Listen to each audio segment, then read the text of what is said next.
నేడు మెదక్ జిల్లా కేంద్రంలోని భాజపా కార్యాలయంలో బీజేపీ నాయకులు కార్యకర్తలతో కలిసి మీడియా సమావేశంలో మాట్లాడారు. ఈ నెల 1వ తేదీ నుండి 6వ తేదీ వరకు మొక్కలు నాటడం కార్యక్రమం ఉంటుందని తెలిపారు. గ్రామ వార్డులో, పట్టణ కేంద్రాలలో, జిల్లా కేంద్రాలలో అమ్మ పేరిట మొక్కలు నాటుతామని తెలియజేశారు. అదేవిధంగా ప్రతి బూత్ కమిటీ మొక్కలు నాటాలని కార్యకర్తలకు తెలియజేశామని తెలిపారు. ప్రతి ఒక్కరూ అమ్మ పేరిట మొక్కలు నాటాలని పేర్కొన్నారు. ఈ సందర్భంగా బీజేపీ కార్యాలయ ప్రాంగణంలో ఎడల లక్ష్మీనారాయణ, జిల్లా అధ్యక్షులు గడ్డం శ్రీనివాస్ కలిసి మొక్కలు నాటారు.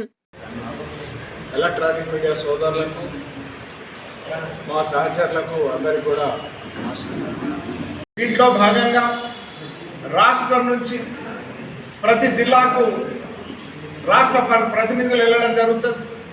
జిల్లా పార్టీ నుంచి ప్రతి మండలానికి ప్రతినిధులు వెళ్ళడం జరుగుతుంది.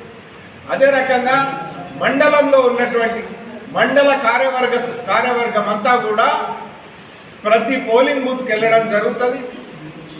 4వ తేదీ వరకే మొక్కలను సమకూర్చుకోవడం జరుగుతుంది.